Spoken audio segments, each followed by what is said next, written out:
This is Thames from London.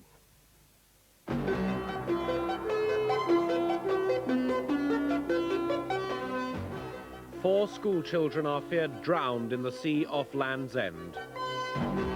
Reagan set to make nuclear arms talks the VE Day issue. Kinnock says Thatcher's policies caught the fascism of the 30s. And Everton do it in the league, just the cup and Europe to go. Good evening. 4 boys aged between 10 and 12 are feared drowned tonight after they were swept off rocks into the sea at Land's End in Cornwall. A young girl and a teacher were rescued by a helicopter from the Royal Naval Air Station at Culdrose. The children were among a party of 50 on holiday from their school at Stoke Poges in Buckinghamshire. A helicopter search has been called off for the night, but coastguards and fishing boats are still looking. The bank holiday weather at Land's End has been cold and blustery. The party of 51 children aged between 10 and 12 and 5 adults left a holiday village near St Austell to spend the day sightseeing at England's most westerly point. They arrived in Cornwall on Saturday for a week's stay. The youngsters from Stoke Poges in Buckinghamshire had climbed down the steep cliffs. The land here ends abruptly and there are no beaches. As groups of them stood near the heavy swell breaking onto the rocks, 5 were swept into the sea, 3 from one group and 2 from another. The Sennan and Penlee lifeboats were called in to search the area as dusk gathered, and the Royal Navy helicopter from Culdrose in Cornwall flew back and forth across the scene. Within minutes, the helicopter lifted a 12-year-old girl and a teacher, who had jumped in to save her, from the dangerous surf. Both were landed back onto the cliff top, and the girl was rushed to Penzance Hospital by ambulance, suffering from cuts and hypothermia. Coastguards and police combed the cliffs, while several local fishing boats joined in with the sea search. An anorak was later picked out of the sea. The camp where the children had been staying offers early season adventure holidays for up to 500 children. Even as the search went on, the camp shut its gate to pressmen, a police car blocking the entrance. The children are now packing up and are leaving for home. Rod Holmes, ITN, Land's End. People inquiring about the children should telephone Camborne, that's 0209 714 881, 0209 714 881. 19 people were injured at Felixstowe in Suffolk this evening in the second major Fairground accident in 10 days. They were on a chaeroplane ride at an amusement park on the seafront when it collapsed, and they were thrown onto the ground in their chairs. Most were children, and they included a group of Cub Scouts. Suffolk police say the most serious injury was a broken leg. The 18 others had hospital treatment for cuts and shock. President Reagan will use his VE Day address to the European Parliament to make what the White House are calling a major new proposal to the Soviet Union on nuclear arms control. They say he'll also press for an upgraded military hotline between the Pentagon and Moscow. The President today ended his visit to West Germany, and he's now in Madrid. With Germany finally behind them, it was now Spain, but it will be no picnic here either. Merely the military on parade, no ordinary Spaniards permitted into the airport or anywhere near the Reagan's route. Though cannon fire was ceremonial, Spanish tempers with America are running high. King and Queen, President and First Lady looked happy enough, but Mr. Reagan has some real problems to resolve here. He's staying at the palace where the far-from democratic General Franco had his home. The issues he will discuss beyond the ceremonial routine, the current desire of the Spanish population to leave NATO, and the Spanish socialist government's desire to reduce America's strategic military bases here. Even though this is a state visit, the Spanish people themselves will get virtually no glimpse of the American president. Last night they were burning American flags, 1 million or more demonstrated across Spain, their anger intensified by Mr. Reagan's new sanctions against Nicaragua. Mr. Reagan met briefly with the Spanish Premier, Felipe González. Despite the smiles, though, he has bad news for the president. González himself is arguing to stay in NATO, but with no military integration. And he's telling Mr. Reagan if he doesn't close some American bases here, the referendum on NATO will go against him. Tonight, to dinner with the King and Queen, but with more demonstrations and substantive discussions planned for tomorrow, no one in the American camp is feeling very upbeat. John Snow, ITN in Madrid. While the Western Allies and the Soviet bloc celebrate victory in Europe 40 years on, the Germans are being reminded of defeat. A report by Paul Davis on what they're being told and shown about Hitler's war. The Germans call it Capitulation Day, but just as in Britain, its anniversary is dominating news coverage. Robert Weigel schrieb 4 Tage vor der Kapitulation von Cherbourg.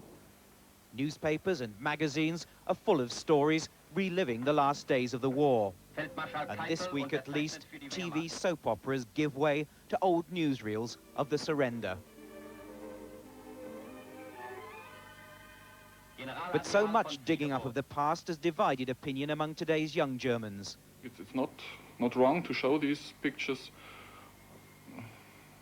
often, very often. These things that happens 40 years before could happen at any time, at any part, in any part of the world. It's wrong to see it again. I'm a young people. I don't like to see always the war, the film of war. But like it or not, there's no getting away from it. On Channel 1, a documentary about the war. On Channel 2, another documentary about the war. And the programme makers are planning their biggest live coverage for Wednesday, Capitulation Day. Paul Davis, ITN, Munich. Here, Mr. Kinnock has attacked the Prime Minister over her dream of turning Britain into a classless society. He described it as Maggie's mirage and accused her of fostering the same sort of policies that in the 1930s gave rise to fascism. Later, the Tory party chairman, Mr. John Selwyn Gummer, counter-attacked, claiming the Labour leader was using vulgar abuse as a substitute for political arguments. Mr. Kinnock delivered one of his most scathing attacks yet against Mrs. Thatcher's policies before an estimated crowd of 20,000 people at a May Day rally in Wigan. Disastrously, the same conditions that permitted fascism to develop in the Europe of the interwar years, the unemployment, the despair, the division, the poverty, are now being repeated here in this country. Mr. Kinnock, who later joined the crowds to sign some autographs, went on to attack Mrs. Thatcher's ideas about a classless society. You see, you don't get it in Mrs. Thatcher's way by inflicting a nightmare of unemployment and division and insecurity and poverty on vast numbers of people in our country. And so I'm afraid with Mrs. Thatcher it remains not so much a dream as a mirage. Mr. Kinnock said it was now time for Mrs. Thatcher to listen to the critics in her own cabinet. David Chater, ITN, Wigan. The SDP leader, David Owen, has warned that if no party has an overall majority after the next general election, the alliance's price for supporting the government would be line-by-line negotiations over a programme for unity and prosperity. The Health Minister, Mr. Kenneth Clarke, is expected to make a statement to MPs tomorrow about the outbreak of Legionnaire's disease, which has killed 30 people in Staffordshire. The local health authorities say they're cautiously optimistic the worst is over. There were 6 new cases today, and 73 people are still being treated. Stafford District Hospital, which is at the centre of the outbreak, is now said to be completely safe. Government scientists think the bacteria which caused the disease may have come from the air conditioning units. The 7-man crew of the Space Shuttle Challenger have successfully ended their latest mission with a perfect landing in California. They brought their 100-ton spacecraft safely back to Earth at Edwards Air Force Base a week after blasting off from Cape Canaveral. Challenger, with its cargo of 2 monkeys and 24 rats, was diverted from Florida to avoid the kind of crosswinds that caused a blown-out tyre when its sister ship Discovery landed there a fortnight ago. The mercenary leader Colonel Mike Hoare has been released from prison in South Pavement outside the Chinese Theatre in Los Angeles, where the handprints of the stars are immortalized in concrete. They say that what happens in America will ultimately happen here. Well, today, Britain followed a Hollywood tradition of 60 years and got its own star pavement. First to lend a hand, Dame Anna Neagle and Sir John Mills. Omar Sharif and Alan Bates. Unlike Hollywood, where they tend to go in for feet, the British pavement will consist of handprints only.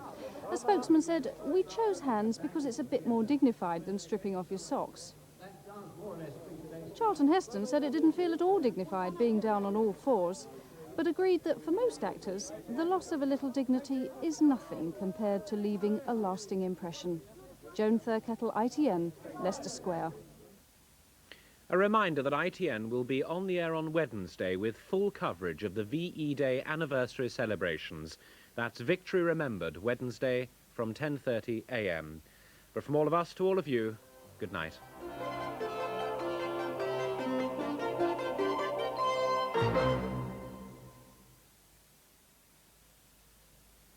From D-Day to victory in Europe, Max Hastings presents the dramatic story of the final year of the war.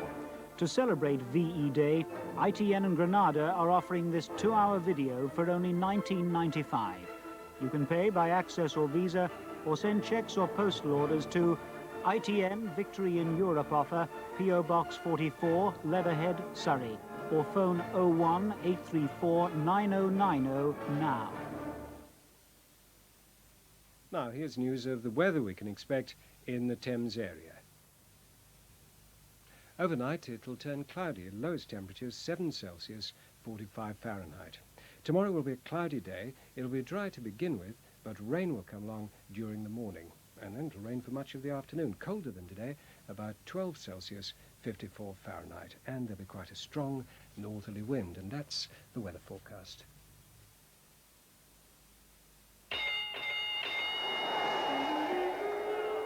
Tomorrow on 4, a visit from an estranged granddaughter puzzles ex-boxing champion Terrible Joe Moran, played by James Cagney in his first film for television.